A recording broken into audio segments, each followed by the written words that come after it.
Good evening. It's now 7 o'clock, so we're going to start the meeting. Thank you all for joining us this evening. Just to go through the agenda for tonight's meeting.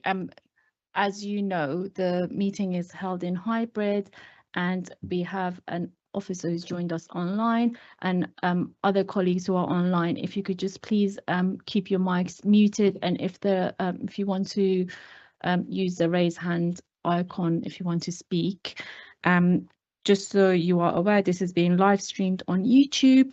So the first item is apologies for absence. I've received apologies from Councillor Zizamos, who's been substituted by Councillor Steed. I have received apologies from Councillor Sidhu, and Councillor Crawford has given her apologies for lateness. She's in the building, but she will be sorry, I just saw a notification pop up. Oh, no, that's fine. She's in the building, but she will join us in a little bit. Have I missed any other apologies? That's it. Okay. Has anybody else received any apologies? No. Any urgent matters? I've not been informed of any urgent matters. Declaration of interest. Are there any declaration of interest anybody would like to mention? Yeah, because I work for another local authority. And once again, I've got a property interest within the borough as an estate agent. Chief Executive of Generation Rent, we campaign on behalf of private renters. Absolutely, thank you very much. That has been noted. Matters to be considered in private. I've not been notified of any matters. Minutes of the last meeting held on 9th of September. Any comments or is that agreed? Agreed. Thank you. So we have Nikki, who is the Strategic Director of Housing and Environment, online with us, and we have officers in the room. We have Chris Shoebridge, Assistant Director of Landlord Services, and Martin Greenway, Head of, I can't see the lights. I've got it. Maintenance. There you go. Housing Landlord Services as well. So who are in the room and will be presenting to us. Just so panel members are aware, the first item that we are going to look at is just for us to note, and I will hand it over for you to present to us. Thank you. Hi, so Chris Shoebridge, Assistant Director of Landlord Services. I'm just going to give an overview of the housing inspection carried out by the Regulator of Social Housing. The Regulator of Social Housing is going to be inspecting larger landlords at least every 4 years. Inspections began for local authorities in April 2024. And inspections are based on 4 consumer standards that are set by the regulator. We were informed in May that an inspection was going to be taking place for Ealing. And I'll just explain some of the process we've been through with the regulator. So to start with, it was called pre-on-site.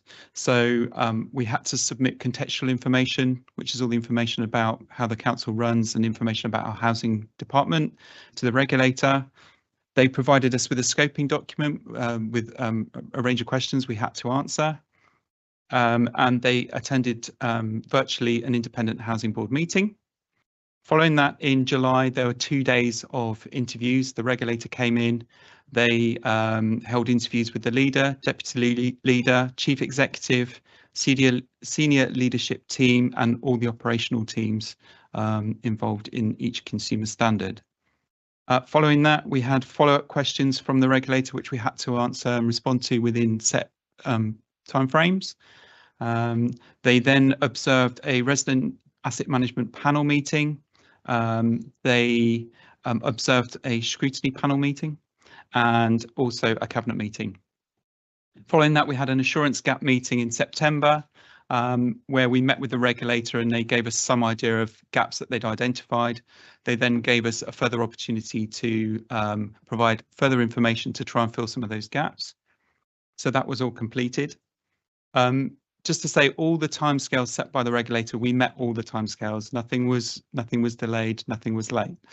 Then today we've had an inspection feedback meeting from the regulator. They've given us a draft inspection judgment, which is embargoed, so I can't share that. That will be published on the 26th of November. It can be shared. We do have a bit of time until the 18th of November to challenge any factual issues with the judgment summary if we feel there's something wrong with it, but we obviously can't challenge the overall outcome. Just to say, we were expecting the outcome of the inspection in October.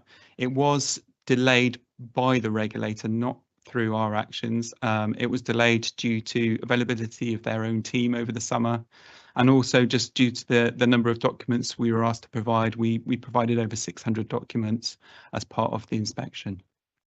I've provided in the pack information about the gradings. They range from C1 to C4, and there's an explanation of each one in the pack.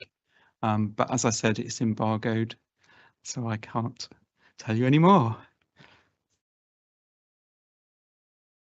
Thank you. Well, Thank you very much for that information, Chris.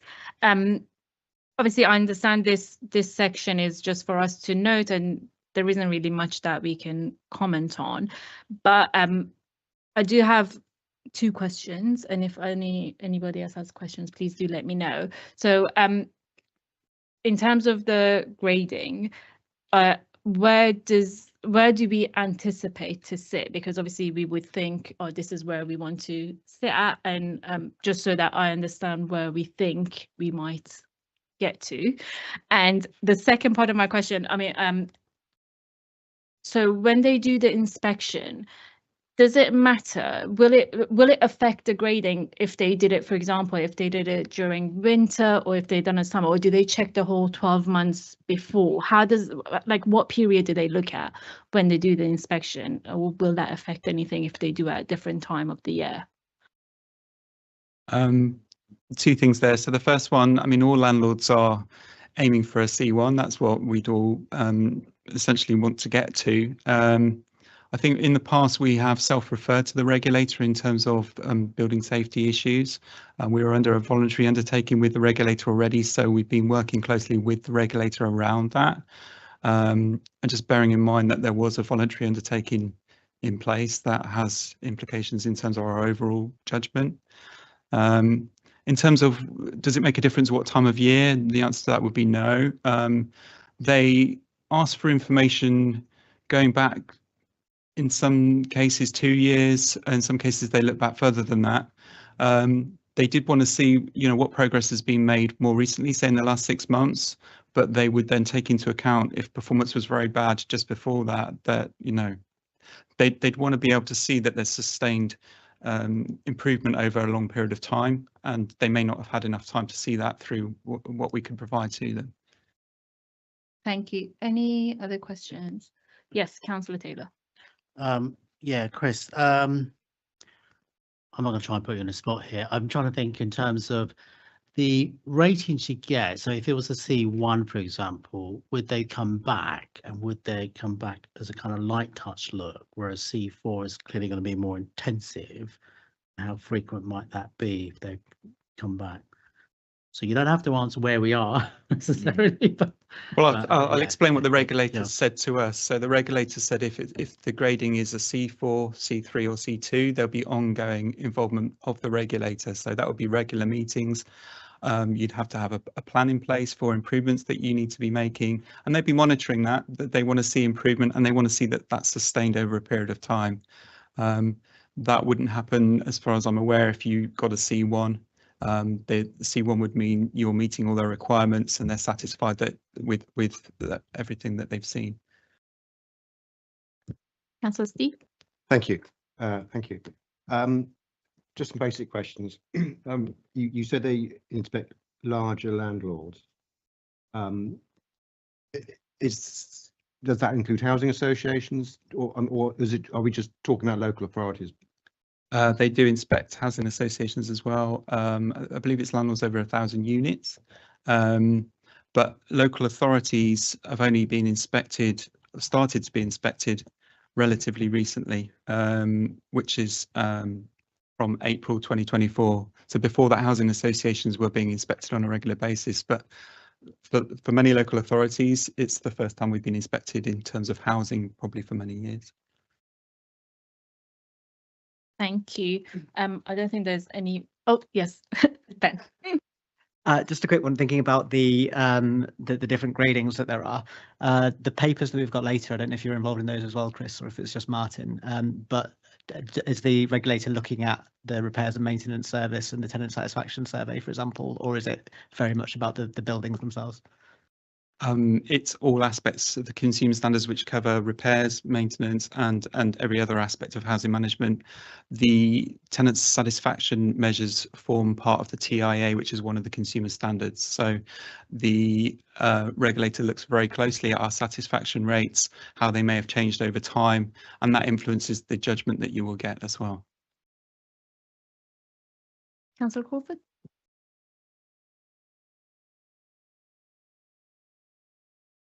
Wrong button, not the first time. Right, okay.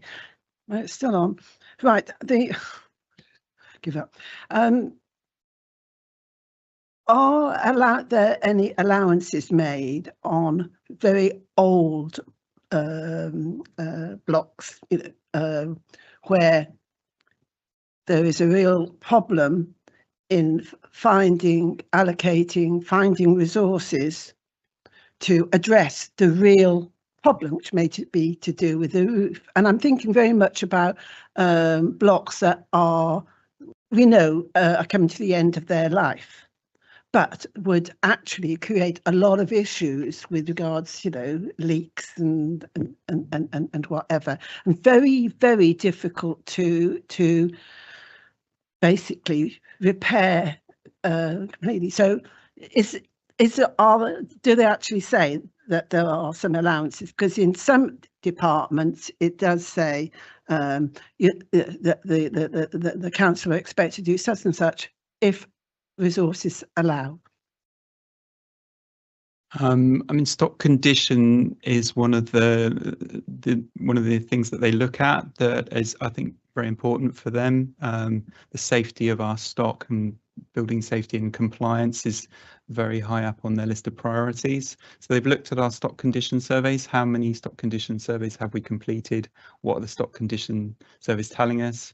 How many homes are meeting decent home standard? But they will understand that there's some stock that falls below the decent home standard, and then they want to be clear, what are your plans moving forwards to deal with that, whether it's a capital investment in your properties, major works programs, or it could even be regeneration that you have planned.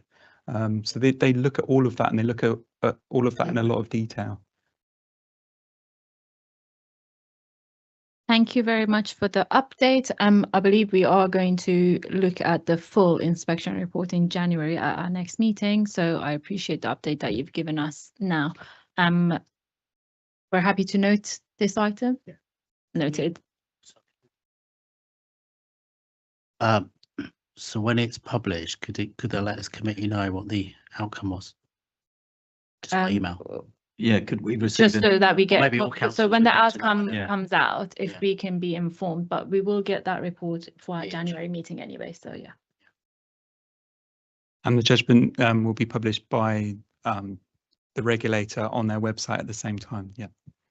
Thank you very much. So we move on to our next agenda item, which is the tenant satisfaction survey. And I believe, Chris, you are presenting that as well. So I'm going to give an overview of tenant satisfaction measures and what this all means. So the regulator of social housing introduced tenant satisfaction measures in April 2023. And in 2024, they became part of the consumer standards, as I explained earlier. There's 12 satisfaction measures set by the regulator. And questions are asked for each of those 12 measures. TSM surveys are carried out on a monthly basis. It's tenants only, not leaseholders. The surveys themselves are carried out by the leadership factor. We contract an organisation to do that to make sure it's independent. We're not going out collecting this information ourselves. The regulator sets all the rules for the surveys to make sure that there's a consistent approach to the questions that are asked across landlords in the sector. And they give us rules around, how we have to ensure that there's good coverage in terms of the areas of the borough, covering different age groups, ethnicity groups, etc. We publish on our website what we call a summary of approach. It sets out how we approach doing those surveys and all the detail that sits behind them. In terms of the outcome of the surveys, we get satisfaction rates for each of the 12 measures. We have to do a return to the regulator of social housing on an annual basis, so we give them the outcome at the end of each financial year. Our performance has to be published on the council website, so there's a tenant satisfaction measure page on there that sets out all the performance each year. We include the performance information in our annual housing report, which is also on the website. And we have a resident housing forum, and TSM satisfaction performance is a standing item at that forum. So we discuss that with our tenants. Just to let you know, the regulator of social housing produced an annual benchmarking report. They've just released the one for 2025, and that gives you an idea of benchmarking across the sector. So they break that down by local authorities and then separately housing associations. So that's available on the web. You can see that. TLF, who carry out the surveys, provide us with a dashboard, so we can see the scores as they come in monthly. We can see how we're doing year to date. We can see how we're performing against the end of last year and against the year before. 2023 to 24 was the first year of doing these. So all of that's held on our dashboard so we can see where we're at any given time. In addition to that, TLF provide us with an annual report. They give us a really good insight from the survey results. They break down satisfaction by age groups, by tenure, by areas of the borough. So we got really good insight into what is this all telling us. And when the surveys are done, tenants give satisfaction rates, but they also give a lot of written feedback. So there's in addition to the scores, we get a lot of insight from tenants about anything they're not happy about. There's a system called Hot Alerts, which comes up. So if any residents are dissatisfied, that comes up on a dashboard that we get. We can see exactly which residents are not happy with whatever they're reporting, and we can then send those off to the relevant teams to get the teams to deal with those issues. So it's not just a score. There's a lot more that we get in addition to that. I'll just quickly go over the performance. It's all in the pack. So year-to-date performance this year, satisfaction has increased for 10 out of the 12 measures this year, but obviously each month that can change because it fluctuates. We've had a slight decrease in satisfaction that the home is safe year to date, and a small decrease in satisfaction in terms of the cleaning of communal areas. That's this year. This year's scores, compared with the first year that satisfaction surveys were done, they're all higher than they were the first year. So our performance has improved over time, which is really good to see, and we're doing a lot of work to try and sustain that. So just to let you know, year to date, since we first started surveying, satisfaction has increased the most around the management of ASB. Satisfaction with the repairs service is one of the highest increases that we've seen. Complaints handling, whilst it's low, has improved in comparison with the first year that we were doing it, and we'll get onto complaints after this. Complaint satisfaction rates are low, which I'm sure you've seen that, but they are low across the housing sector, across local authorities. But that doesn't mean we want to improve all the time. I'll give you a bit more detail, but most of it's in the report. In terms of the areas of the borough, tenants in Hanwell are the most satisfied. Acton tenants are the least satisfied. Ealing has seen the highest increase in satisfaction over the time that we've been doing this. But we get a lot of detail. We can dive right into the detail for all of this. So I'm not going to go into too much more of that, but there's more in the report. So just to let you know, the two main things that have come out of this that we need to concentrate on is complaints handling, and listens to me is one of the other ones where we're scoring relatively low, and we need to do more around that with our tenants to improve. In terms of improvement, we've got what we call a TSM action plan. So we pull out all the comments that come from the residents when they're filling in the surveys, and that feeds into our action plan about what we need to do differently. We've got actions assigned to all the different leads in our service that we expect them to go away and make improvements to the services. We are doing things like estate action days where we're out on estates. The next one's at golf links where we're out in force, meeting with residents, sorting out all sorts of issues on the estates. We're running customer access workshops, so we're working with tenants around the accessibility of our services, and through that we're coming up with an improvement plan around access. We're looking at all the different ways that residents may want to engage with us. We've got new housing service standards that we've worked on and co-produced with residents. They've all been published on the website. We're implementing a new call system for our frontline teams, so we've got a better management system for calls. And in addition to the TSMs, we do other transactional surveys. So we've got leaseholder surveys, which we were doing annually. We're now changing that to monthly, so that will be done at the same time as the tenant surveys. That doesn't get reported to the regulator, but that's just for us so we can gauge satisfaction of leaseholders. We're doing transactional surveys for our lettings, so for all our new tenants, for residents who've been through the complaints process, repairs transactional surveys. I think we're looking at aids and adaptations surveys being set up, and we also carry out an annual survey specifically for sheltered tenants, and then we go back to cash with the outcome of that. Thank you very much. A lot of information for us to take in, but I'm sure we've got a lot of questions. I know I've got a few pages. Okay, so I'm just going to open it to questions. I'm going to, if you just let me know that, then I can call you in. I ask my questions first, and then just to get it going, and then I'll come to Ben, and then I'll come to this side. So in terms of what do other local authorities score with the tenant satisfaction surveys? And my second question is like, can we have the benchmark that for these 12 points? So what is the benchmark that we're aiming to get? So that's my question. Thank you.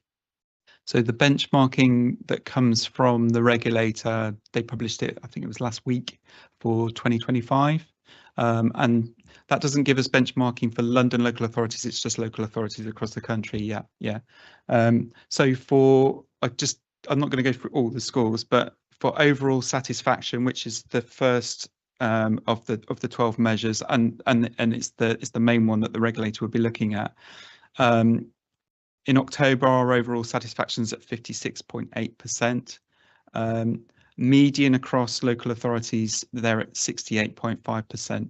So that shows the gap between where we're at and the median in terms of local authorities. I think it's slightly lower if you look just at London, but this is, as I said, across the country.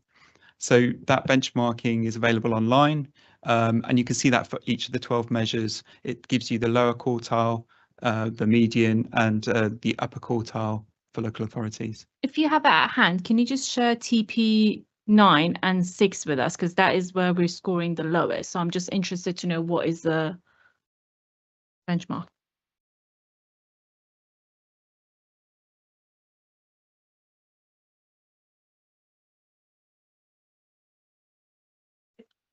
Or you can share that with us later, or we can just look it up.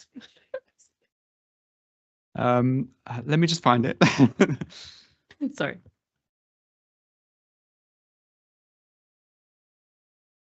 I've got the website. It's pages and pages long. Don't worry, we can go back to that later. We can share that. Yeah, okay. I might have to share that later, but I can share the link if that helps.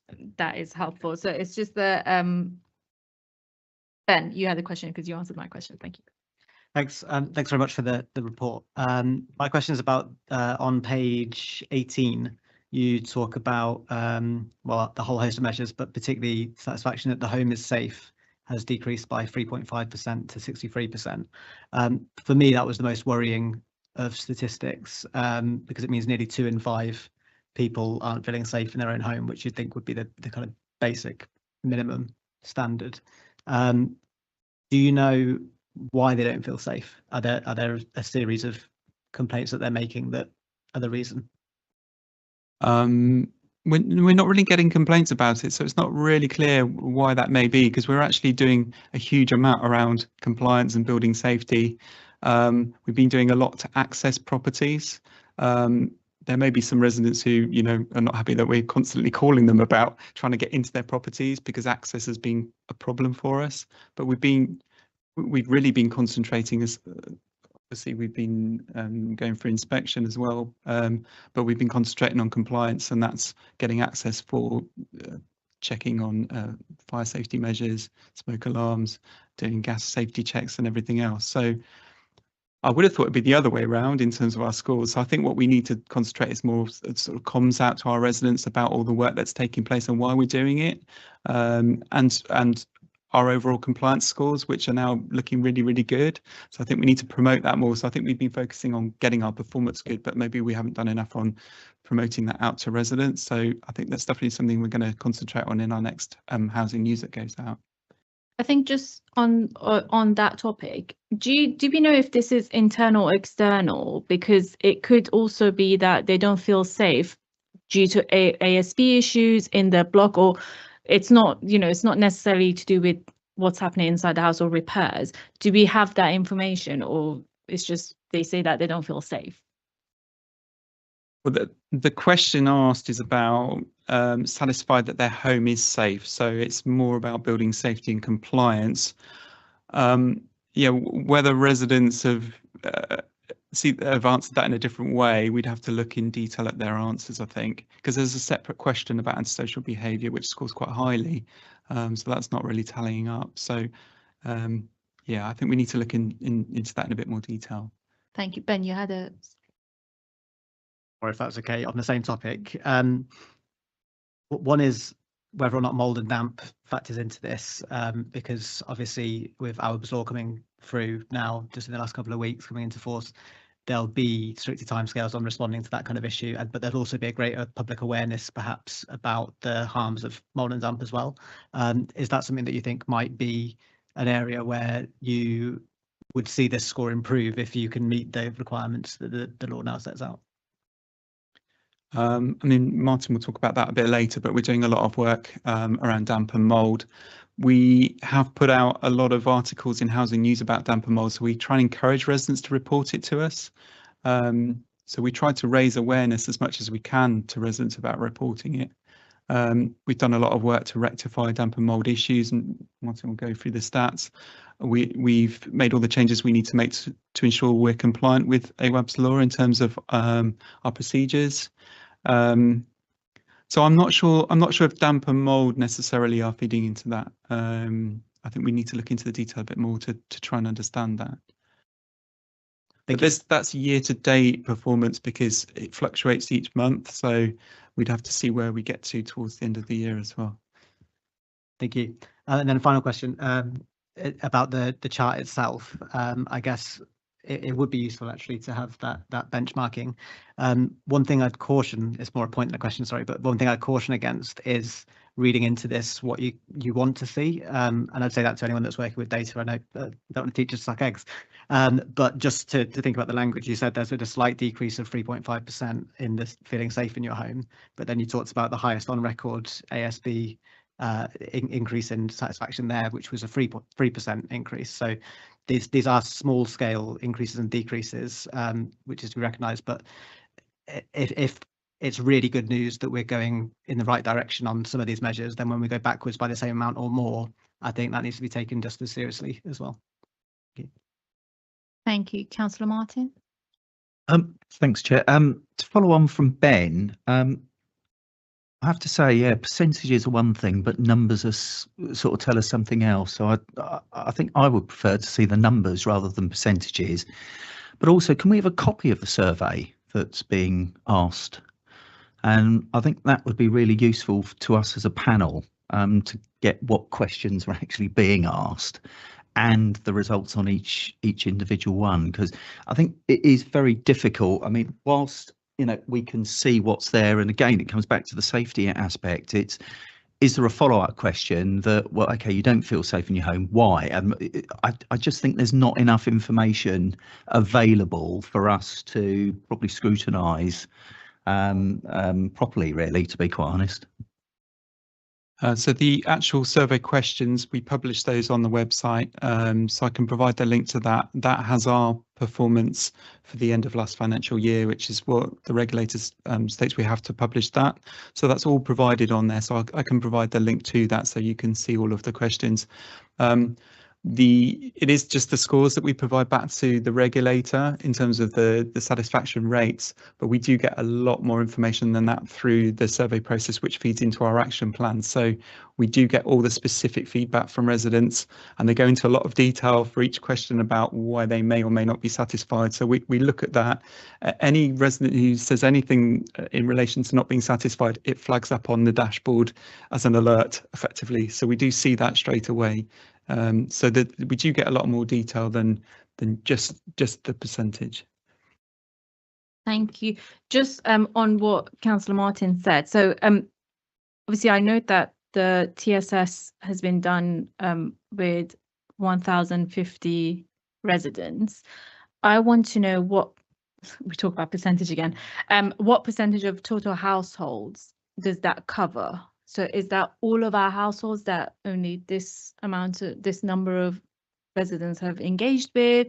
Because it depends, if for example, we have 10,000, then 1,000, fair enough. But if we have 30,000 and we get 1,000, that's not proportionate.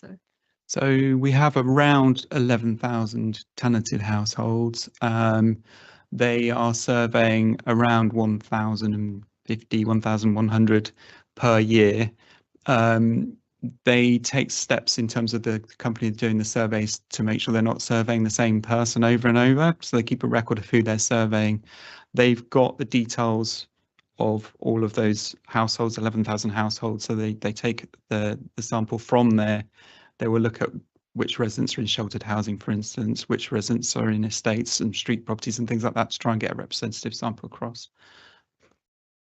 I think panel members would probably find it useful if we had a breakdown of those that have engaged just by area, age, and if we can just see a breakdown of who we've spoken to, and obviously we know what they've said, but just the breakdown of the area, age, sex, ethnicity, just so we get better understanding. Councillor Taylor, you had a question as well. Yeah, thanks. Actually, I thought 10% is quite a good sample, actually, to be honest, data-wise. But another thing, sorry, when he asked for, and the annual residence survey, which is separate to this, if there was any information when you come to the January report, if there's anything we can add to look at that as well, is anything useful in that? The annual residence survey, the only one? There might not be a lot in that, but it's quite useful where I can't remember the questions get asked, people might ask, because the question about people feel safe in their homes or their neighbour would be quite good to see what they say in a survey. My couple of questions, and they're not going to be hard hitting because I have looked at the benchmarking data for professional reasons, not just for tonight. And it's a huge spreadsheet. So two things, I suppose. I mean, I've seen the figures, I've seen where it is in London, but that's for you guys to interpret that. I'm not going to put you on the spot.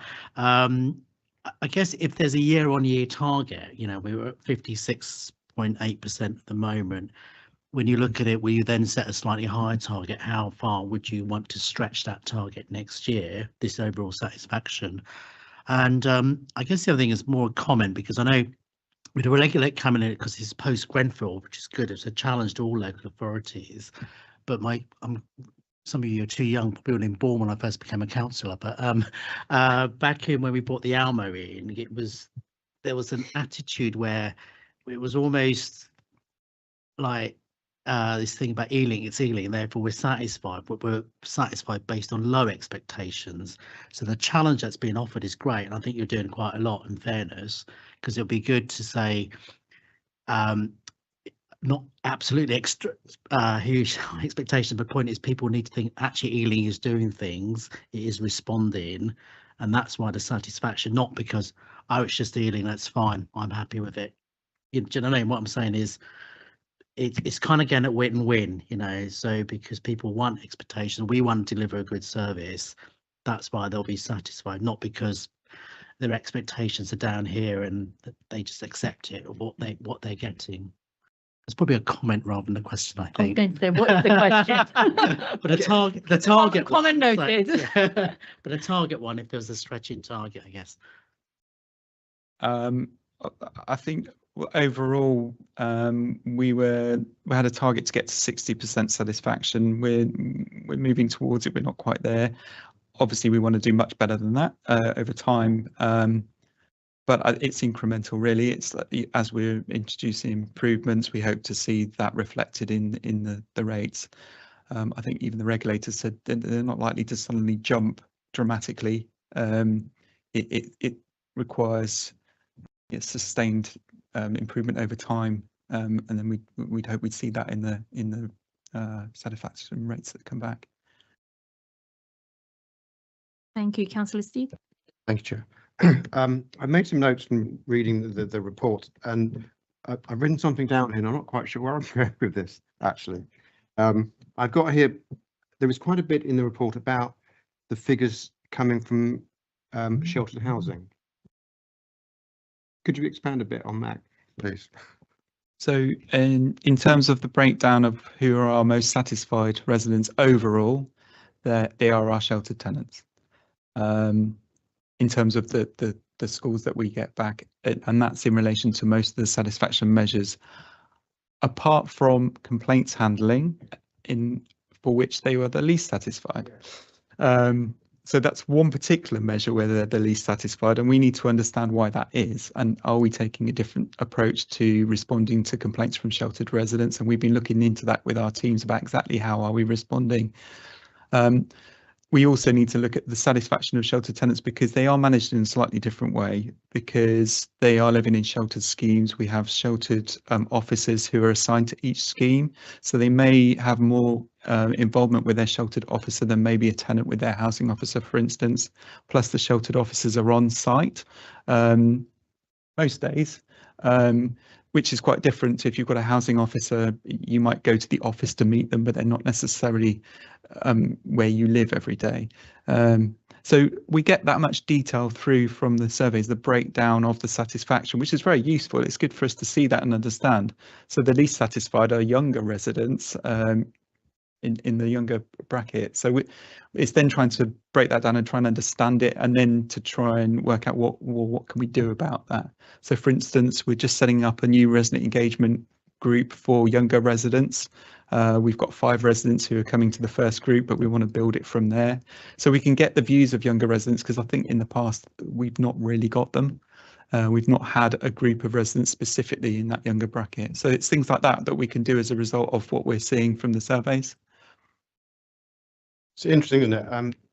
Yeah, I mean, one sort of, again, this is a comment as much as anything else. One wonders if there's a sort of generational thing about old. I mean, this is obviously a generalisation, but older residents being happy that they have their own dwelling, shall we say, and younger residents being, I don't know, more aspirational. I don't know where I'm going with this, actually, but Thank you, Councillor. It's an interesting thing, I think, isn't it? Why you've got those younger ones. But going back to sheltered housing, yes, and is there someone specifically who's trying to make sense out of those figures, but they're happy, but they're not happy with how the complaints are being dealt with?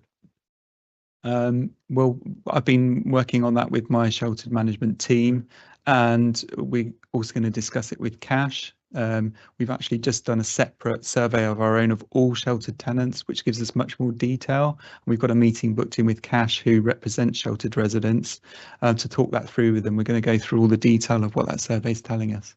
So we'll know more once we've gone through all of that with Cash. When would that be?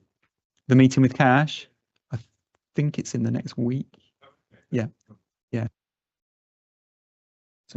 the survey's been completed. We've got a survey report which we're going to go through with them, and that's because we've done surveys with all the sheltered residents through door knocking exercises.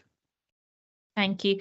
We just do the final rounds of question. I have one question and Councillor Crawford has a question as well. So if you can just take both of them, Ben, make it quick. So if you just take all of them in one go, so that I know.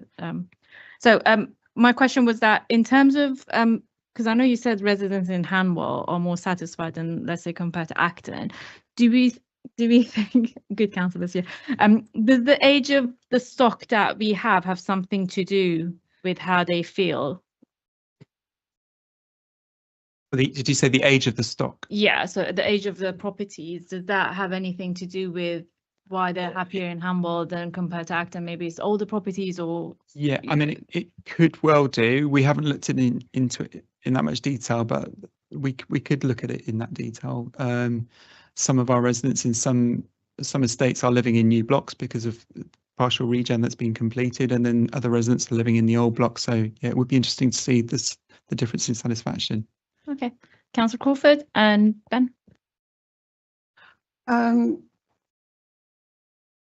But before I ask my question, can you tell me what's happening to the Acton hub? Has that returned? Because residents tell me that there is no Acton hub. So an Acton hub has returned. So we did have the housing team for tenants based in Acton, but it was a very, very small office and it wasn't really suitable for meeting with residents. We've now moved downstairs in the is it Everywhere Active? Yeah. We've reopened that space downstairs there. We've got a range of interview rooms for tenants. It's appointment only at the moment, so tenants can arrange appointments with a housing officer, income officer, leasehold team, a surveyor if needed at Acton. So that's reopened. I'm not sure what the longer term plans will be for that site, because it's also being shared with some other services, social services, for instance, housing demand as well. It's quite a big space. I don't know if you know. So I asked that question because you say you're coming up with some very good stuff. Leaseholders, monthly, and creating, publishing a new tenancy handbook. But it's going to be, one will be in the hub, one will be online. So I have, many older residents who rely on the phone. That's where I think some of the dissatisfaction comes, but they do talk, and I do appreciate that. It must be hard because when I get phone calls, each resident wants an hour of my time. So I always, I'm very sympathetic to officers, but it's how you're communicating this. And I think a lot more needs to be done in actually putting up notices, laminated notices, and, like we have Burley Tower, and giving advice for, with regard to our ARBS law. If there's flooding, if there's flooding, or if your boiler's not working, I'll make sure that they actually do have a phone number, because it is really, a lot of them do not know. And if you want to, and that communication, those regular notices, updates, I think is really important for them to want to get involved. And I was very pleased to hear about the co-designing. That another day I'd like to know if you have East Acton residents involved. So I think communications is really important. I was quite interested, which probably going to be the next paper, is what is there a common factor, with the complaints, the process handling. We can park that because I know what some of them are. But again, I think I put, perhaps residents want too much. So and lastly, I have to say how well once officers with regard to sheltered housing have addressed the complaint. Very surprised that they have not addressed some of the complaints when they've been visiting, but once they've addressed it, they have worked incredibly hard. I'm talking about communal rooms. I've seen one in Acton, top of I forgot the name, Bromyard Avenue. The residents, they were living, it was absolutely appalling. Non-fire retardant chairs, been left there for 20, 30 years. But once the problem was raised, immediate response, and the residents are very happy. But why so late? But anyway, again, more comments than Chris. Comments have been noted. Thank you for better comms in our blogs. Ben, you had a question. Thanks, Chair. I'll keep it brief. Just looking at the action plan at the end of your report, loads of good activity, and it really screams how you've taken it from the surveys and from the inspections as well. There'll be loads of local authorities, maybe all of them will have action plans like this. I was just wondering how much you're sharing or receiving like the best practice from either the regulator or from other local authorities, where you might be able to show how you're making improvements or learn from them about how their actions have led to the outcomes that work. I mean, best practice from the regulator, as we've been for inspection, we've learned a huge amount from the regulator, not just in relation to the TSMs, but in terms of everything that we do in housing. So, and we've made a huge amount of improvements, especially over the last 6 months. There's been a huge amount of work taking place to improve everything we're doing. There maybe hasn't been so much work with other local authorities to discuss how they're approaching tenant satisfaction measures. And that's, yeah, maybe we could take that on board and reach out to them. We do some work through London councils, for instance, to get an idea of what's happening. And there's some benchmarking goes on through those groups. We've got a West London directors group as well. So some information is shared there. But we could probably do more in that area, yeah. Thank you. And I think this is the end of the questions. It was very helpful to obviously read the report. And as panel members have said, it is encouraging that we are acknowledging that there are issues, but we are implementing, well, we're going in the right direction to address those concerns. I think some of the comments, I guess, some recommendations and some things that as panel members we want to see is that obviously if we can get like a snapshot of the 1050 respondents, just so that we understand the age, area and whatnot. So that would be very helpful for us to see. And if we can get like a 1-page dashboard comparing Ealing's TSM scores to other London boroughs, if we have that information, that would be helpful. Councillor Martin, I think it was you wanted the annual residence survey, copy of that and the links that you've said. But in terms of recommendations, I think, you know, Councillor Crawford, you kind of touched up on it about the comms, and I do agree that, you know, you do even council does a lot, but in terms of our communication with residents, this is where we are kind of failing. So maybe like publish a simple "you said we did" onto the website or even around Ealing, just to say, look, we got this feedback, we've done it. It doesn't need to be a report. People will not read reports. Nobody has time to go through these documents and it's not accessible. You know, a lot of people don't know how to use computers or go online. So just so that something small, just to say, you know, we've listened to you, we've taken action, this is what we've done. So I think this would be helpful for residents to see that we are listening and we are taking note. Maybe even piloting a local TSM drop-in in 1 or 2 of the low scoring areas, such as Acton, because we know that was low scoring, to just collect quick feedback and test where the improvements are happening. So I think that would be good as well. And I don't know if this is something we already do, but in terms of like just ensuring that residents have access to this information in other languages, not just English, because we know a lot of our residents, English is not their first language, I guess. Is there anything that I don't think I've missed anything else? Is there anything else that, yeah, we've covered it? maybe partly on one of your responses, but I know previous panel, I think we'd asked for copies of housing newsletter. I think we got it once. It'd be quite useful just to see where we are, because that might contain some of the information as well. I think that has been noted. Yeah. Thank you. Okay, so we're happy to agree? Perfect. So we just move on to the next agenda item, which is the housing complaints performance. Chris, you again. Thank Sorry, it's me again.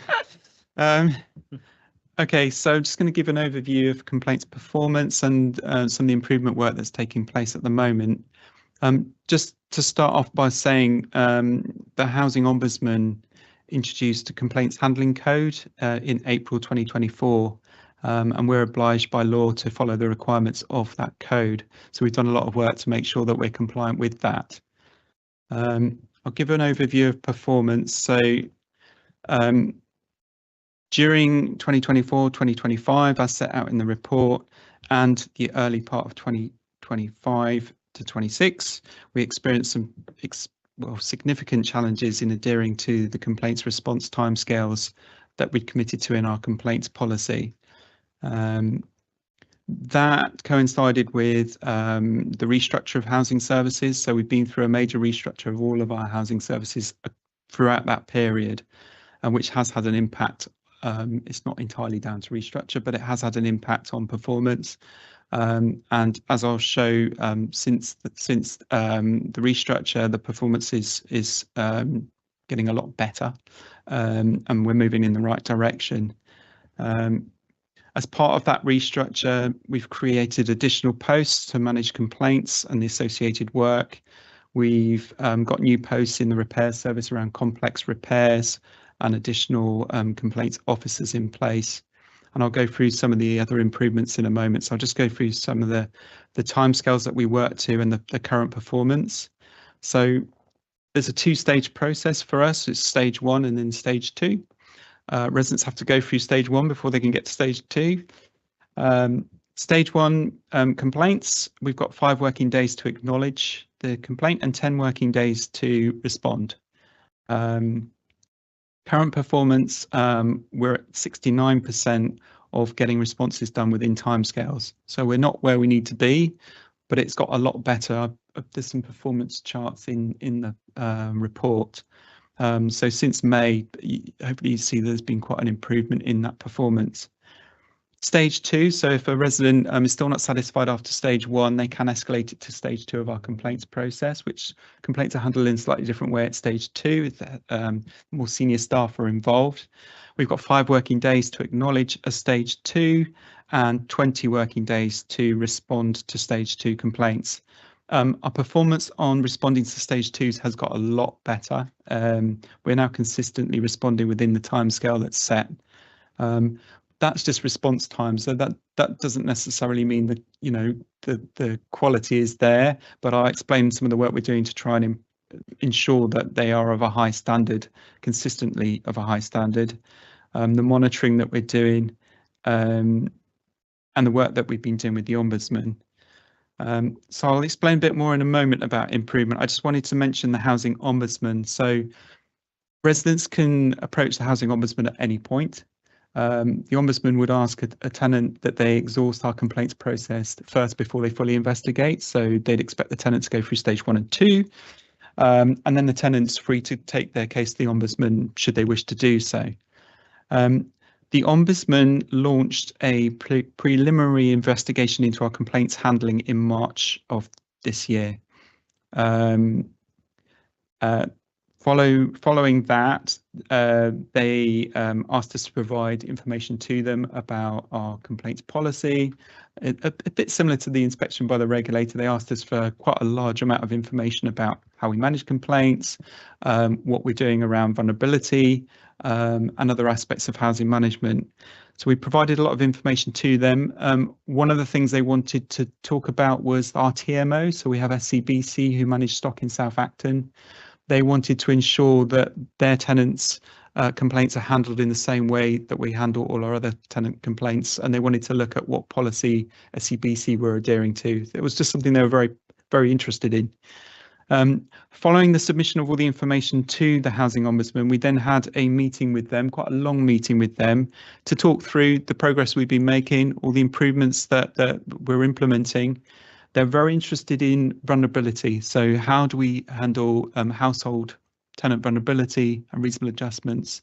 Because through their findings across social housing landlords, it's often vulnerability of residents not being taken into account or reasonable adjustments not being taken into account, which can lead to maladministration. So we went through all our plans with them. We set out all the work that we're doing around vulnerability, and I'll talk about some of that in a moment. Following that, in October, the Ombudsman wrote to us to inform us that they were closing their investigation. And it's in the report, but what they've said to us is they've noted that the landlord has demonstrated an understanding of its current challenges, where things may have gone wrong in the past, and what we need to be doing to address that. So we've been through a lot of the improvement actions that we're taking and plans that we have.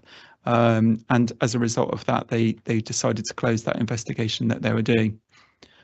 The Housing Ombudsman normally starts investigations if they're looking at the number of cases being escalated to them, the level of maladministration, and any particular concerns they may have about the types of issues that they're seeing. If there's some recurring issues, they want to come and talk to us about it. What are you doing to stop this happening in the future? So I'll just go through some of the improvement actions that we're taking.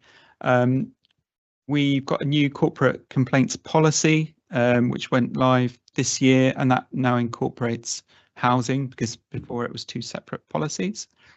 We've introduced a new compensation policy. We previously just followed the Ombudsman guidelines, but now we have a separate policy. And alongside that, we've had training for all the relevant staff in our services around making sure that we're making use of that policy and applying compensation where it should be paid. We've got new internal procedures and training materials. There's been a huge amount of training going on with our frontline staff who are managing complaint responses and the teams that are involved in handling complaints. We've upgraded and amended the templates we use for responses at stage 1 and stage 2. We've got better reporting in place, but we're still working on a Power BI reporting. So we've got reporting that will be available on a daily basis, because at the moment it's quite manual what we're having to produce. So we do track complaints on a weekly basis, but we're trying to improve that process. So we've got better data. We're looking at how we can employ automation, so AI, to manage the inbox, because there's a huge inbox that we have. We are improving the systems we use to capture information. So that's within the housing management team. So we've got a whole digital improvement program, which includes upgrading the housing management system and all the systems we use to capture day-to-day information about day-to-day activity, because we need that information when it comes to responding to complaints. We're setting up a compliments process and a way that residents can compliment us on the website, because we've missed that out. And actually, when we meet with residents, especially at the Housing Forum, we do get a lot of positive feedback, and we don't actually capture a lot of that. So we're looking into setting that up. So as well as being able to complain, you can also compliment us as well moving forward. So we're just working on that. We've done a lot of work around accessibility of the complaints process. It's something the regulator brought up with us, as well as the Ombudsman, trying to make our process as accessible as possible for residents to make a complaint. So it can't just be through their My Account. They need to be able to make a complaint by phone, in person. They need to be able to raise a complaint with any member of our staff. So they can come to any of us and say, I've got a complaint, and that person who they're talking to should say, right, we'll log that as a formal complaint. Which just opens it up for residents, makes it much more accessible. That may mean we get more complaints logged, but you know, that if that's the outcome, then that's positive. We have been publicising how to make a complaint using electronic notice boards. We've got them in our high-rise buildings. So each of the high-rise buildings has got an electronic notice board. We've been promoting that through the housing magazine that goes out and through the website. Just to explain that there are lots of different ways you can make a complaint. We've carried out a self-assessment against the complaints handling code, so we're just making sure we are compliant with that handling code. Moving on to vulnerability, we've been doing a huge amount of work around how we respond to vulnerability within households. We've got a customer access project that's underway. So we've got workshops that are going on with tenants and leaseholders about accessibility of services. But in addition to that, we've got what we're calling a vulnerability task and finish group that's taking place. So as part of that, we've got a new vulnerability policy, new procedure. We've got a new form that we use to capture household vulnerability at the point of sign up. We are currently undertaking a customer census. I don't know if you know about that, but we have a census that's gone out to every single tenant to try and capture information about their household, who's living in the household, is there any vulnerability you'd like us to be aware of in relation to any household member, are there any reasonable adjustments you may require that we need to be aware of? So we're currently collecting all that information. We do use alerts in our systems, our housing management system, to capture that information, but we're trying to improve the data that we have. We're doing a lot of work with our contractors. So where we've got reasonable adjustments that we've recorded, that information gets passed to the relevant contractors when they're going out to do repairs. So it could be that someone needs longer to get to the door. It could be someone wants contact made through a third party, a support worker or something like that. So we're doing a huge amount of work around that. We're just looking at rolling out more safeguarding training for the contractors. We've been doing safeguarding training with all our frontline staff. Mental health awareness training's been happening with all our frontline staff. That's just been completed. So that's part of what we're doing. There's a lot more than that. And then the final part of this is just learning from complaints. So making sure we've got processes in place to learn from complaints. The Ombudsman provides what are called spotlight reports. They've done a very good one on damp and mold. They've done one called relationships of equals, which is really about how they expect landlords to respond to vulnerability in households. So those are very useful reports, but it's about making sure we read through them and we take the learning from those reports, because that's all coming from the Ombudsman's findings of cases that get referred to them. We're now doing complaints transactional surveys. So when someone's been through the complaints process, we're doing surveys to find out how they found that process so we can try and continually improve. We're using the feedback from TSM surveys as well to give us an indication of what we need to do to improve. So that's some of the work we're doing, but there's a lot of focus at the moment on trying to improve our performance around complaints responses. Thank you very much. And it's good that we've noticed that there is a major issue in our complaints handling, and we are working on it. Questions? I have questions. Should I start again and then come to you? Okay, so page 25. Why is there a particular spike in stage 1 in September and stage 2 there's a spike in June? Do we know why that is? Because across the months it seems to be stable, and then it just goes up in September and again in June. So I'm just interested to know why that is. I don't know off the top of my head why that might be. I think Martin won't like me saying this, but I would say the majority of our complaints we receive are related to repairs in one way or another. When it starts raining, I have to say that we do get a spike in complaints because of leaks that come through. I don't know if Martin's going to agree with that. But that could be something to do with it.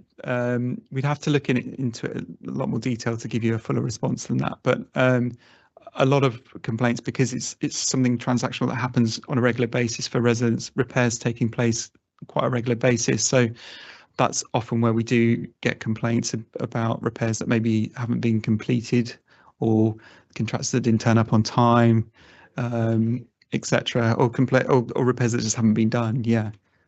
Thank you, Councillor Taylor. Yeah, thanks, Chair. Well, I was just wondering, that September one, is that not because you allowed more opportunities to make complaints? Well, yeah, we have also started advertising our routes, so yeah.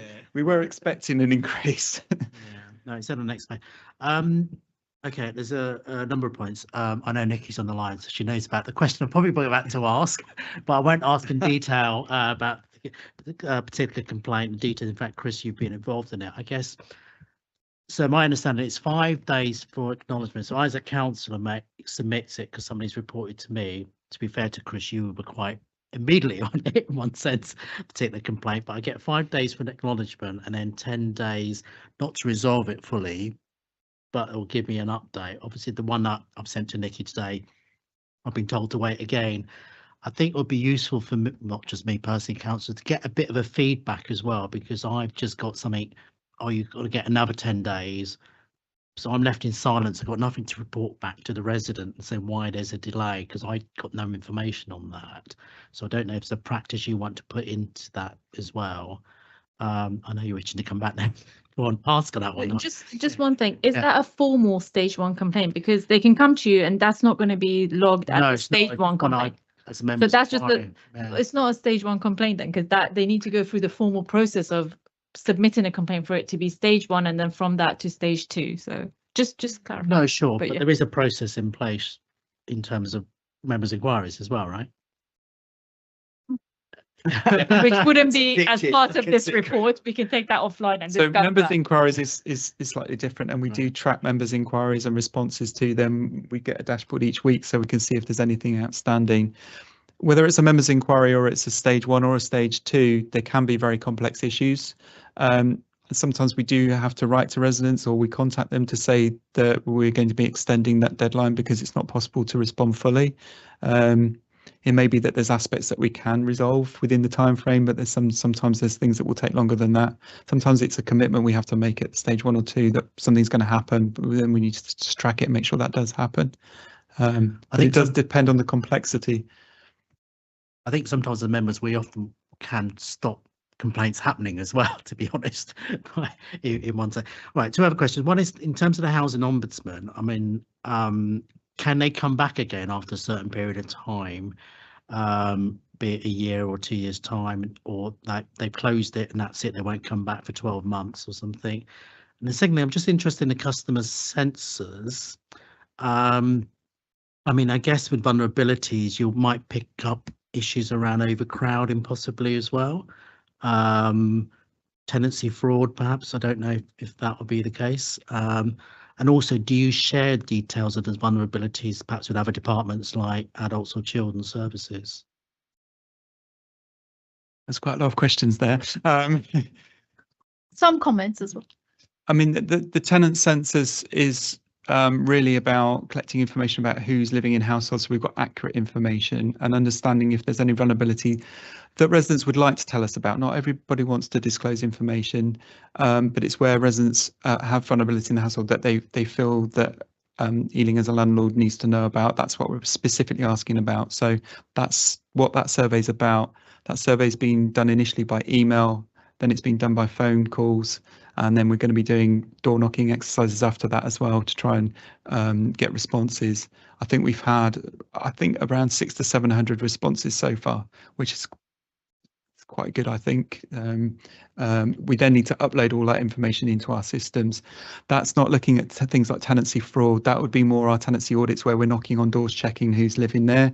This is more about just collecting information that we can use in our systems to help us respond and be aware of vulnerability, because sometimes maladministration can come up because we weren't aware of it or we hadn't recorded it properly, and then the resident will complain to the ombudsman to say that Ealing didn't take any notice of the vulnerability issues that we've reported.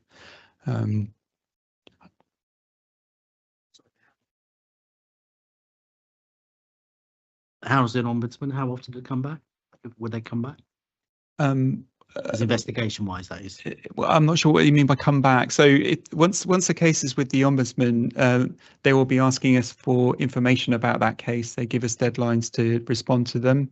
They will then make a decision on that case. They'll either uphold what the resident has said, or they will say there's been errors made by the landlord. They call it maladministration. And there's different levels of maladministration that they can apply. They can also order us to pay additional compensation. Sorry, just to clarify, what I meant is in terms of they looked into our complaints handling process in March, closed it in October. That's what I mean in terms of would they come back again in the future, looking at as a whole, not individual cases, just because they've done an investigation to our handling process. I think once we've responded to everything from the ombudsman and if we've paid anything we're supposed to pay, and sometimes they ask us to send an apology to the resident. Once we've done all of that and they close their case, I don't think they'd reopen it at that point. I think normally they would have to, the resident would have to start again and start the process again, because once the ombudsman closes it, then it's closed. Nikki, I think you wanted to come in on this. Yeah, sorry. Thank you. So are you asking about the investigation, the P49, and will they come back now they've closed that? Is that the question? Yes, that is a question. Yeah, so they came in and did what they call a tier 1 investigation under the P49, which is part of a new arrangement they've got in place. And they've agreed with us that we've got some actions that they will track, that was the outcome of that review. And on the basis of that and us not being an outlier in terms of our complaints, then that would be fine. They won't come back. But if the situation changes, then they've got the right to come back again and open it back up, as they would with any landlord. Ben? Thanks very much. Just interested in the safeguarding side of things. You mentioned about training and upskilling your staff. Do you keep a safeguarding learning log or any way of recording in which you're talking about what you've done well and what you've learned when you've been addressing safeguarding issues? And we record all referrals we're making. So often it's my team's making referrals to adults or children's social care, and we've got well-established routes for doing that. We've got a really good process for our contractors to report concerns because they're more often in homes than anybody else.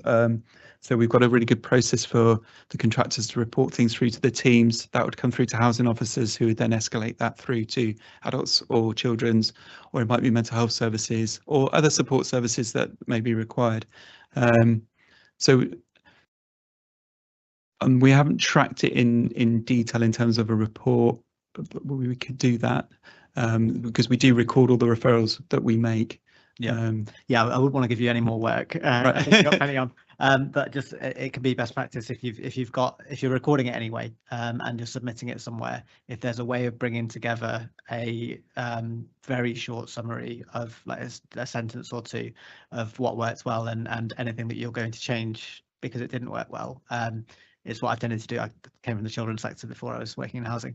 Then that can be really useful either for the it might be for the council to look at, or it might be ourselves, just to get a sense of like what's the kind of thing that's coming up in the year, and is there any learning that can be taken forward that might even go across departments as well, so it improves the whole system in the council rather than just relying on children's and adult services.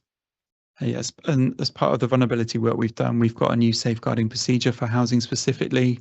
As I said before, we've rolled out safeguarding training for all our frontline staff. So that's housing officers, income officers, ASB, and there's been training for contractors, but we're looking into that about how we can maybe improve that. Mental health awareness training's all been taking place as well. I think we could then report on what's the outcome of all of that, working with adult social care and children's social care. There's really good close partnership working with those services.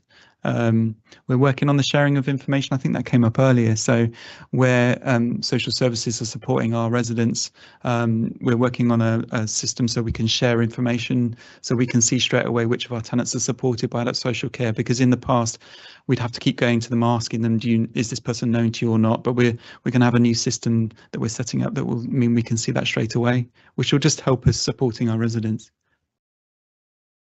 Thank you. I think Councillor Crawford had a question. Oh, sorry. Through casework, I have been in touch with our selective licensing team, because I've had a vulnerable resident on the phone, living in one room, complaining about antisocial behaviour, don't quite know what to do. So what work is being done in identifying leaseholders who are renting out their properties as to whether they have actually are holding or are applying for a selective license? I'm not sure what work we're doing around that. I'd have to check with licensing around that. That's about private sector landlords and have they got a license? So that doesn't sit in housing management. We do ask leaseholders if they are not living landlords if they are renting out their properties, that they need to inform us of that, and they need to inform us who's in the property. And again, we're trying to collect information about households, whether it's the leaseholder or leaseholders' tenants, because we need to know about vulnerability in those households as well, especially in our high-risk buildings.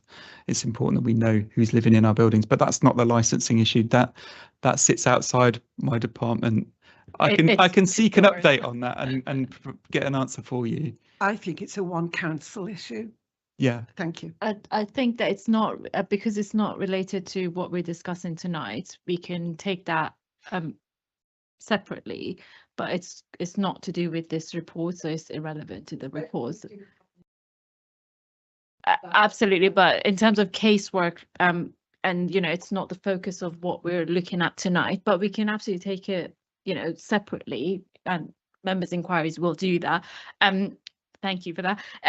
Chris, my question is that I know that you've mentioned there's a new system that's been implemented to for managing damp and mold.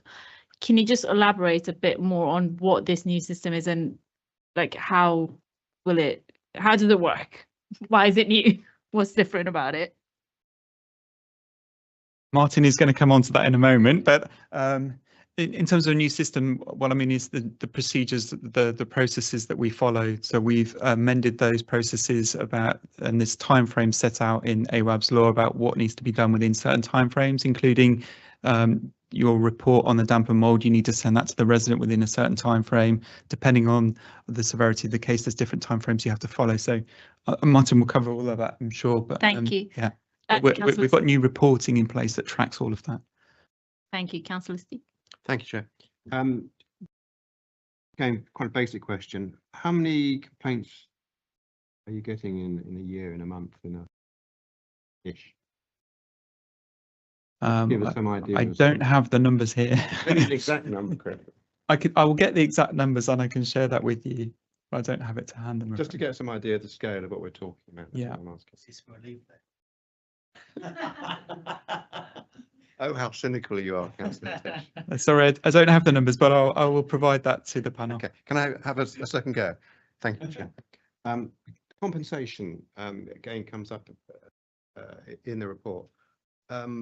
Again, sort of some idea as to how much that could be. Is there sort of different levels of compensation? Assuming those are agreed at a reasonably high level, I don't know.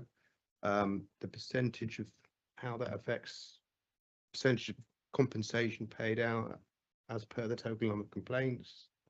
Are you just, not you personally, but is Ealing deciding, but you're also getting directives or requests from the Housing Ombudsman to pay compensation? All that.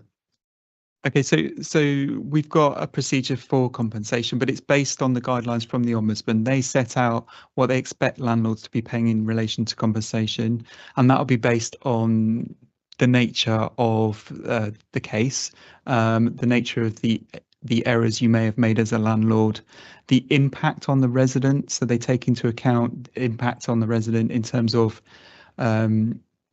it could be stress that you've caused, or it could be emotional, it could be damage to their belongings, it could be a range of different things. The Ombudsman guidelines are very helpful, and they set out what they would expect us to pay, and that's what we've based it on. But our procedure goes into a bit more detail for staff to make it clear to them, okay, in this circumstance you'd consider a payment between £50 and £100. In this circumstance you'd consider this amount of money. Sometimes you have to look at the impact on the tenant and how long it's gone on for. So it might be loss of heating for a period of time, it might be loss of water for a period of time, and it might be a day rate. So you'd then calculate what the compensation would be based on that. But you'd set out in your response to the resident how you've calculated that, because if it then goes to the Ombudsman would look at it to work out whether that's been reasonable or not. If they think it's reasonable, they would tell the resident that. If they don't think it's reasonable, you haven't applied compensation when they think you should have, that's when they will step in to say, you now need to pay this resident compensation of X amount based on our policy for this reason. They did give us a time frame to do that. We'd have to pay that money to the resident, usually with an apology, and they will track all of that to make sure we do it. Thank you. You mentioned about mental health training. Now, is that for staff to know how to handle a complaint coming through a resident with mental health problems, or is that for staff? Depending on the answer, I will have a supplementary question. I suppose it could be a bit of both. It's raising awareness of mental health conditions. So we've got an organisation called Signs for Life who provided the training. Each of their trainers has lived experience of the condition that they're training about. So whether it's autism, ADHD, dyslexia, there's various other mental health conditions that they've been training the staff on. And it's really about raising awareness, because our frontline staff come across all sorts of vulnerabilities on a daily basis, and it's just making sure they have an understanding. So if they are told that a resident has schizophrenia, they've got some insight. They're not experts, but they have some insight into what does that mean, what support needs might that resident have, and if they haven't got support in place, what support might benefit them. So that's what it's about. Obviously, they're not doing a degree in psychology, but it gives them some idea. And I will have a supplementary question on that one. So it's good that, you know, we are informing our staff about how to handle and just be aware of mental illnesses. Now, those around the room will know that in my day job, you know, as for 17 years, this is what I do. I deal with complaints day in, day out. Do we have any well-being support for staff? We've talked about residents here, but in terms of our staff, are there any support, mental health support for staff? Because dealing with complaints day in, day out, it can be mentally and emotionally draining.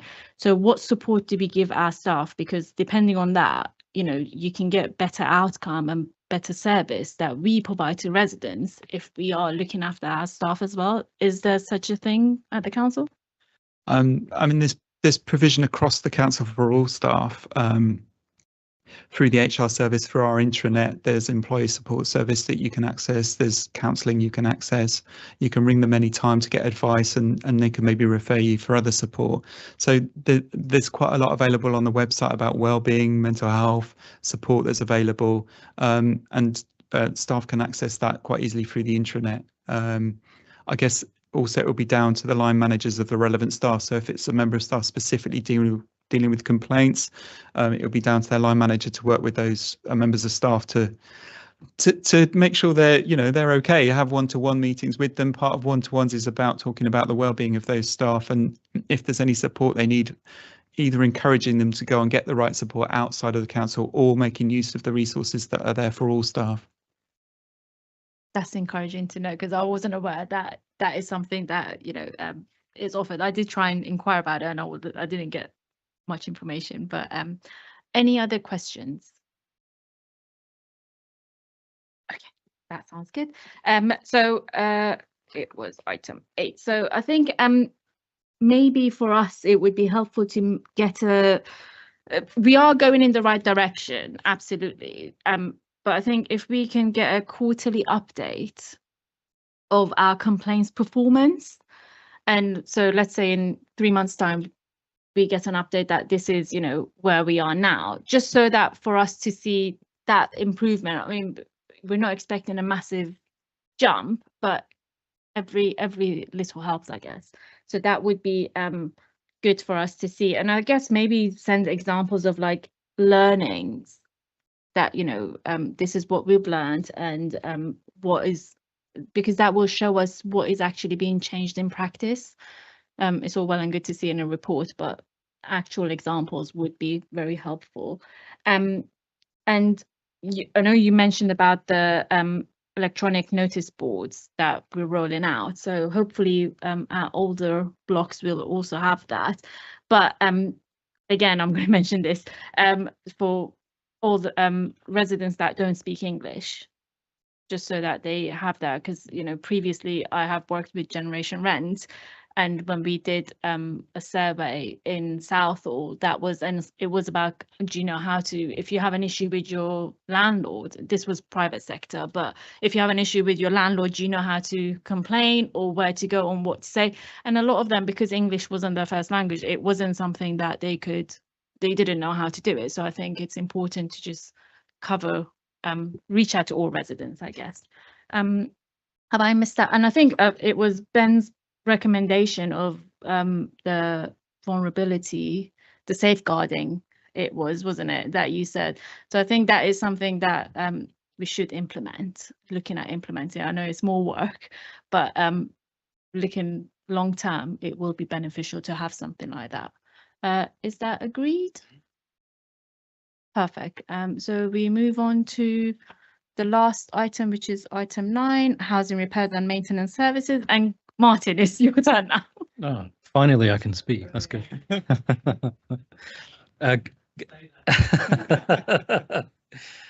Good evening, everyone. Thanks for having me here tonight. And I'd just like to give an overview of repairs and maintenance, as it is one of the most important functions that we discharge as a landlord. I just set out by describing the regulatory environment that we're working under. Clearly, the regulator of social housing, who have just inspected us, assess us on various measures, of which repairs and maintenance and health and safety in general is one of the most important considerations. So we're required to have an effective, efficient and timely system for responsive repairs, and to planned improvements to individual homes and communal areas, which we have structured our service to deliver. So we have 2 principal contractors, Axis and Waits. We have a small in-house team who do communal repairs mostly. We have changed internally our staff to deal with the nature and complexity of repairs. For quite a long time, our problem with repairs has been the communication of visits, communication of maybe things that need to be prepared before the visit to clear the room, for example, or a part of it, and have text messages about when we're going to come. So we want to improve the communication element of repairs in general, and of course some repairs are very complex. They require more than one visit. They can sometimes be projects that go on for some time, and we need to keep residents updated about what we're doing. And previously we hadn't been as good as that as we could have been, so we've changed our structure internally to have a new team of complex repairs officers, a manager, complex repairs surveyors. So just to give you an idea of the volume, we're dealing with almost 22,000 responsive repairs in the category that I manage, and we are very keen that we redress the balance so that we're not too heavy on responsive repairs, that there is an element that we could report into capital repairs, because we'd rather deal with things, efficiently, economically, as a large project, rather than through responsive repairs, which often come to us at a point of crisis, really, and then it's the cost and the stress when the clock is ticking to get out there and get it resolved as soon as possible. I go on to talk about the tenant satisfaction measures, which are captured both annually and monthly. So our annual figures with regard to the repair service are showing continuous improvement, both between the years 23-24 and 24-25, and that is continuing. The trend is continuing to today. The last October satisfaction survey is in the slides, showing that we're currently satisfaction with the repair service is 64.6. So we kept tenant satisfaction is the most important satisfaction we're looking at, and as Chris outlined earlier, the company that we use feeds back the hot alerts to tell us what's going wrong, and also compliments. Indeed, there are some, but with the feedback about what's going wrong, it enables us to address what are systemic and structural problems often, and problems with our handling internally, which we can then remedy.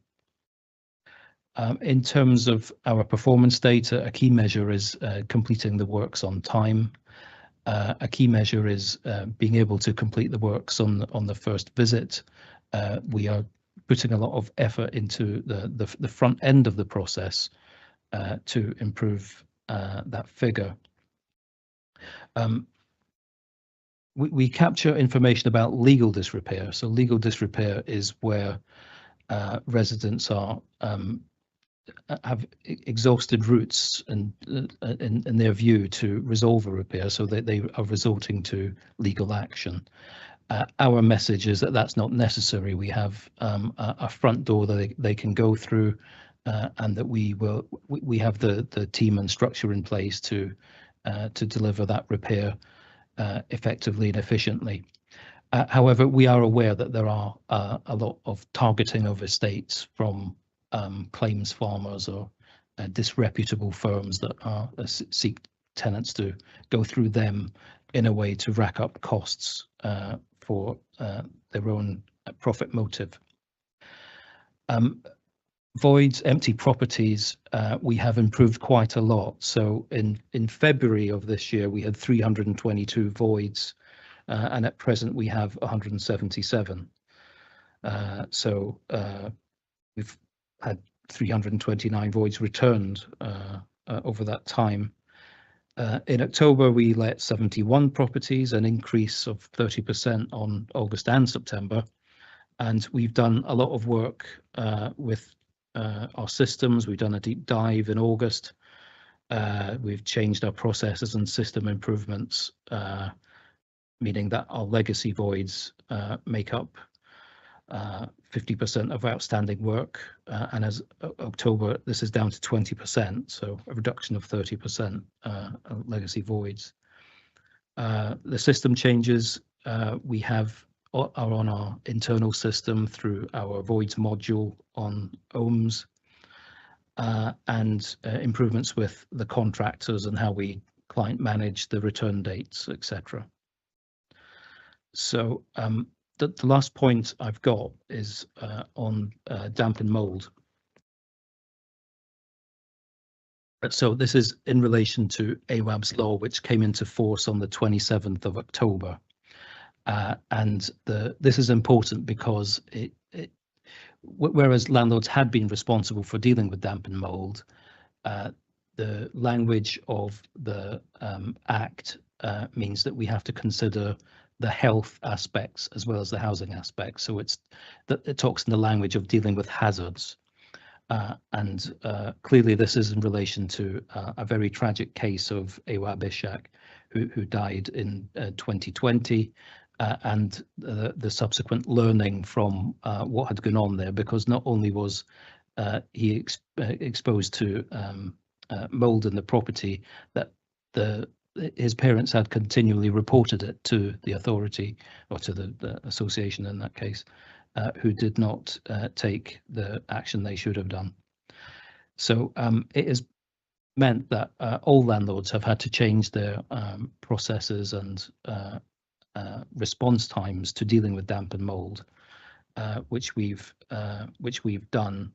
So it is dealing with the issue with heightened urgency, faster remediation, streamlining our processes, keeping better records, training up our staff, not just our technical staff, but staff across the whole housing division, so that they're able to identify and know where to refer cases of damp and mold, and clearly communication. We have decided to communicate damp and mold in all of our communications going out via Housing News to keep this high up on the radar, given how important it is. And I've included a table that tells you the response times for hazards. So if it is a case of very heavy damp and mold, and perhaps there are additional factors relating to the household, such as respiratory issues, we have to deal with it within 24 hours to come around and remedy the hazard. And with both significant hazards and emergency hazards, we have to deal with those within 5 working days, but also there is a summary given to the tenant as well within 3 working days. If we're unable to resolve it, then we have to seek alternative accommodation for the resident so that no one is left in conditions that are would cause ill health, that are not fit for human habitation. So we have done a lot to prepare to meet the requirements of AWAB's law. We have, as I described earlier, a new complex case management service led by a complex case manager who manages the disrepair and the damp and mold work streams. We have additional resources that are dedicated to this work stream, and we have plans to improve our call handling, which will enable us to do more diagnostic pinpointing of issues on the phone, not just for damp and mold, but for all repairs. We have had discussions with the contractors about their capacity. They have secured more specialist contracts through their chains as well, and we have our own in-house. We have our own directly commissioned damp and mold specialist who we use. The last slide, I go on to talk about the planned service improvements, which are the repairs diagnostic team. So we want specialist call handlers so that when you call into the service, you're speaking to the team that is within the service, that is working with technical staff. These staff are trained in repairs and maintenance, and what to probe and ask for, and that is we hope to complete that early next year, and that will be a big service improvement.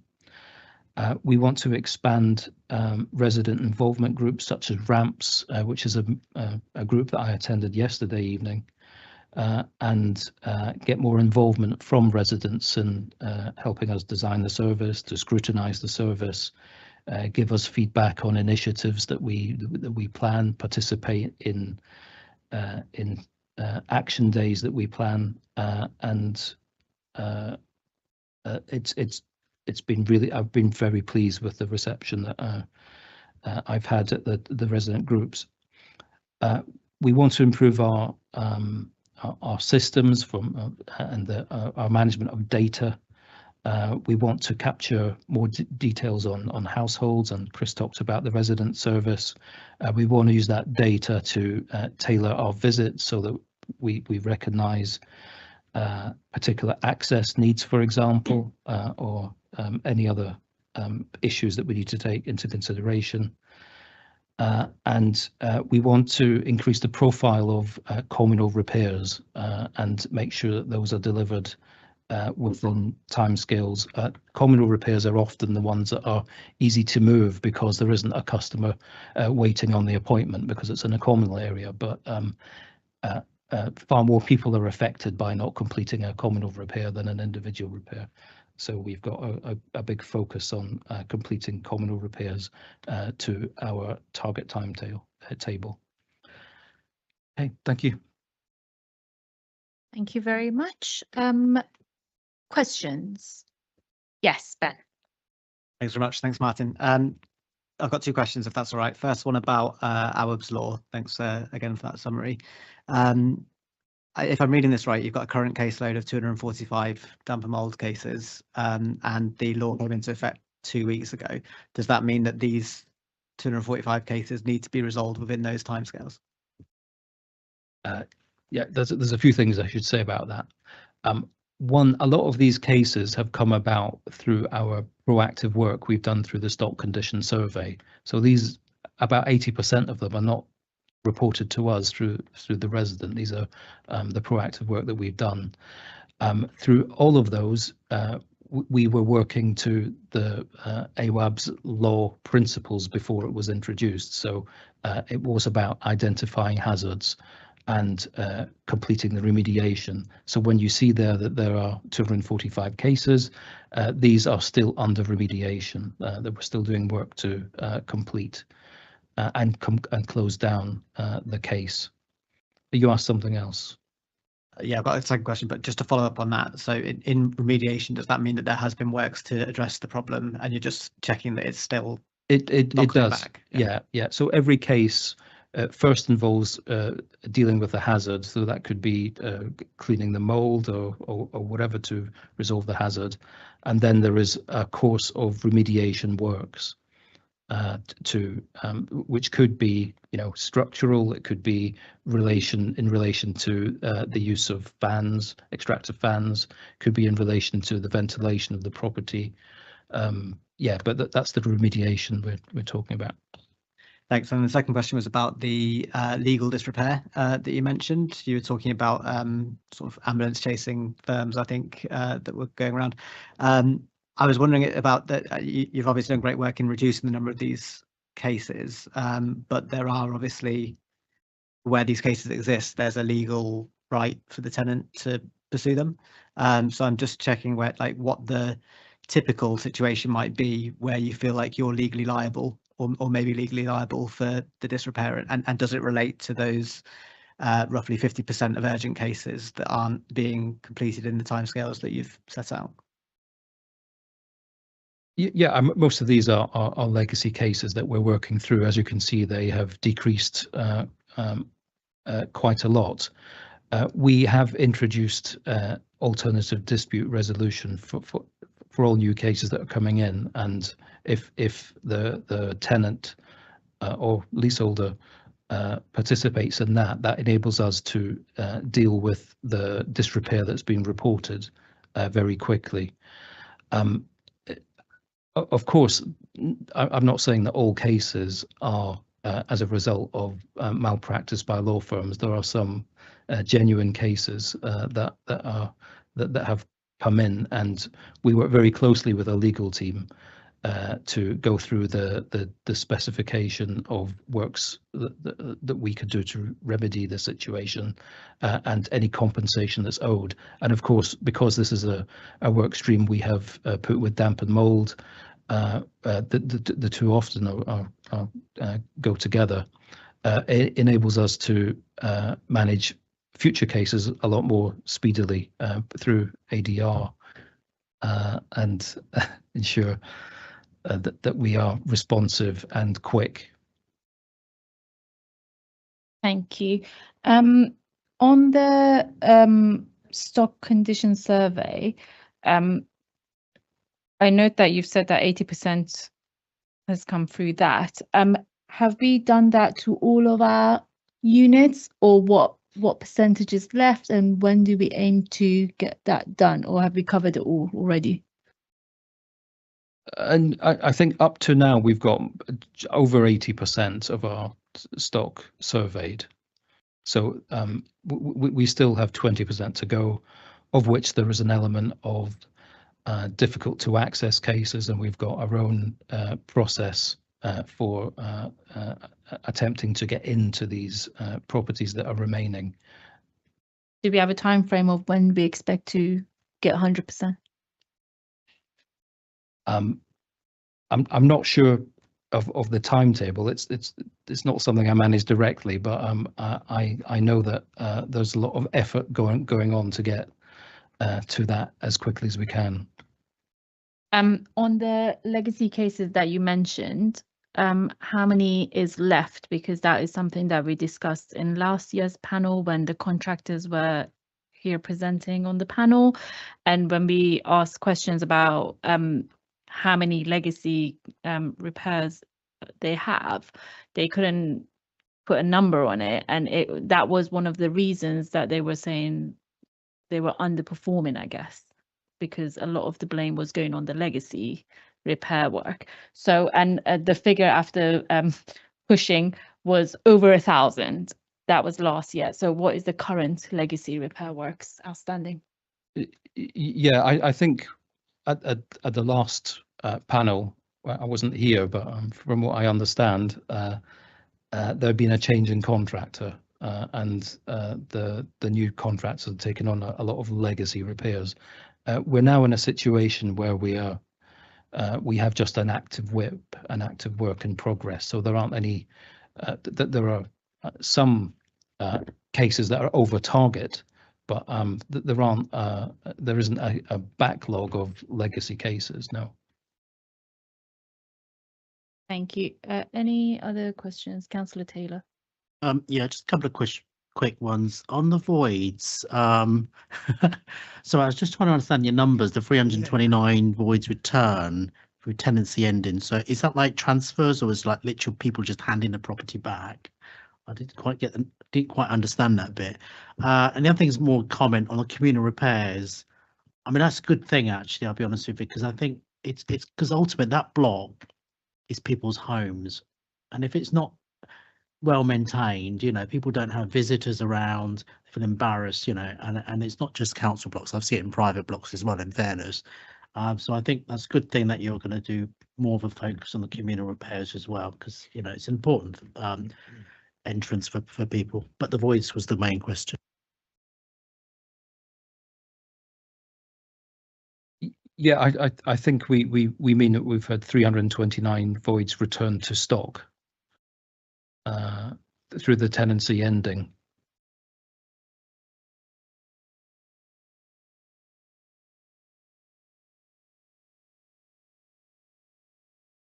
Yes, Chris. So we have what we call a churn of voids in addition to any backlog that we have. So every month we have between 30 and 40 new voids that come through. That's either from residents who have given notice they're moving out of our stock. It could be residents who've passed away. It could be residents that are transferring. They may be transferring from a 2-bed to a 3-bed, for instance. It also includes temporary accommodation. So if a resident's moving from temporary accommodation to a secure property, that becomes a void, and that's part of those stats. The more voids we let that are secure, the more people are moving out of temporary accommodation, the more temporary voids we get. So we're creating voids in the process, if that makes any sense. So as we've been letting the backlog and getting through that backlog, it actually creates more temporary accommodation voids, which we're then getting through as well. So it's just to say that whilst we've got a backlog which we're reducing, that kind of masks the fact that we've also got these properties that come through every month. That's just what your normal BAU business as usual churn. Thank you. I think that covered it. That was the answer you wanted, Councillor Crawford. And I think that will be the last question, because I'm mindful. Oh, you have a question as well. So two final questions, because I'm mindful of the time. Thanks for letting me chip in. I'm pleased that the communal repairs is being given great profile. What is the role of the caretaker? Because I believe a caretaker is obviously the eyes of the communal areas, and when I have investigated why it hasn't been done, not directly to the caretaker, of course, but the caretaker has said that they have actually reported it. So there is a system, a process to report stuff, but it's not picked up. So if you can understand what I'm trying to say and the information I've been given, what improvements do you plan to make with the role of caretakers in reporting, and how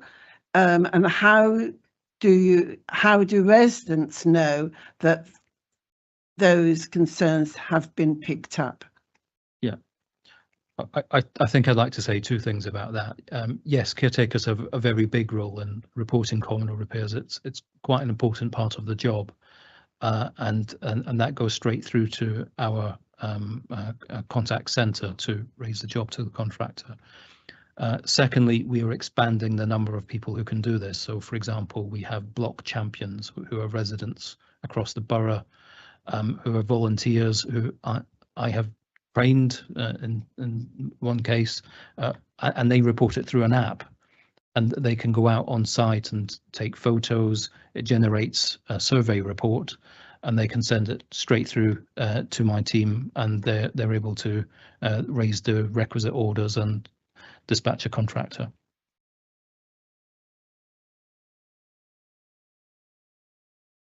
That's brilliant. but these champions may be working, they may not be seeing what is going on, you know, a floor above, or, you know, even higher. We had, there was, I was advised that there was a residents' meeting.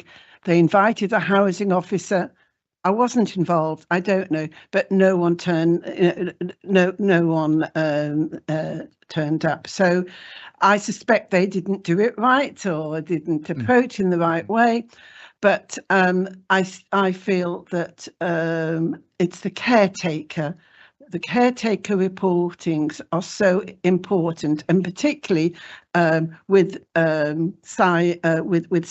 staircases, which, you know, can be places, you know, for antisocial behaviour, and which, you know, many a resident, champion or not, would not have the time or want to do it on as frequently as a caretaker would. Thank you, Councillor Crawford. Councillor Martin. Yeah, I sort of want to follow on the communal areas, if that's okay. But one, just to compliment you, Martin, on putting out with Jean last night. I got a full chapter and verse this morning on from the Havelock estate. However, communal lighting is a huge issue, particularly, and it's not bringing casework here, but it is something that has been overlooked and needs to be dealt with. But what it did highlight to me and also to the residents is just around sort of all our estates as to who owns what piece of land, i.e. you have a lamppost, say, for argument's sake, and you would automatically think it's highways, but it's not. It's actually sitting on schools' land, or it's sitting on parks, or so I think it's probably quite important. I think really just again coming back, I'm delighted just to see the resident engagement in the ramp setup. I really do, and I think that will get, and I think we should all encourage our residents to get involved from our estates on that, because obviously with you involved in there, Martin, that will, you know, just give them a bit more confidence, particularly for these community champions. But it's just how we also get that message across as to it shouldn't be the residents' responsibility to find out who owns it. It should be the local authorities to just be dealing with it internally. And how is that system going to work? Oh, thanks for that. No, that's is the bane of my life and every authority I've worked for, I think. So we normally find out by GIS mapping who owns what. But I accept that lighting is definitely an issue we need to focus on. In fact, I had a meeting with my operational staff today about that, and our plans for going through the winter and making sure that all the timers are checked and correct, and because it's a health and safety consideration more than anything else, and we don't want any estates or blocks in darkness for any period. So no, I take that on board. We are still working through our plan for communal lighting and making sure that we've got everything covered. But yeah, just to give you that assurance that we are, it's on our radar. Thank you very much. And I guess that is the end of our questions. Again, I mean, I'm starting to sound like a broken record, but it is encouraging that we are acknowledging issues, and, you know, from where we were last year to this year, there is a massive improvement. So well done to all the team involved. And, you know, sometimes it does feel like, you know, there's no light at the end of the tunnel, but we can see it, it's happening, and we will get there. So I guess the goal needs to be clear the backlog and improve the visibility, but before the next annual report, to show that, you know, we are doing the right things, and maybe setting a target date for clearing the overdue work, because if there's no target, then it might go on for longer than it needs to. So maybe the team needs to say, oh, you know, we need to get this done in 2 months, and set that target. In terms of the resident group that you've talked about, that's very encouraging. That's very good to know. And we previously, in last year's panel, we did attend one of the meetings, so it's good that we should get more younger tenants involved into that. And I think maybe just a suggestion, it might be good even if there was a resident and contractor session where they can hear and obviously the council, so that it can be a discussion around the table and they can hear firsthand about their experiences and what they can improve on, just a learning experience for everybody. So I think that is something to take into consideration. I don't think from the panel I didn't get any specific recommendation, but I think we are heading in the right direction. And Ben, yes. Sorry, I should have said this in my question, but perhaps it would be good to get an update on our law compliance quite swiftly if we can, like in the next quarter maybe. I was coming on to that, but thank you. I know, but as Ben said, if we it was coming, but as Ben said, yes, if we could get that in the next quarter, that would be great. So thank you very much for your time tonight. It was very helpful for us to read the report, and thank you so much, Nikki, for joining us online.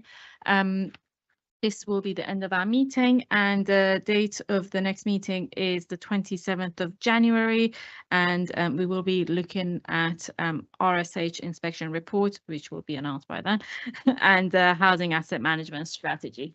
Thank you very much, and have a lovely evening. Thank you.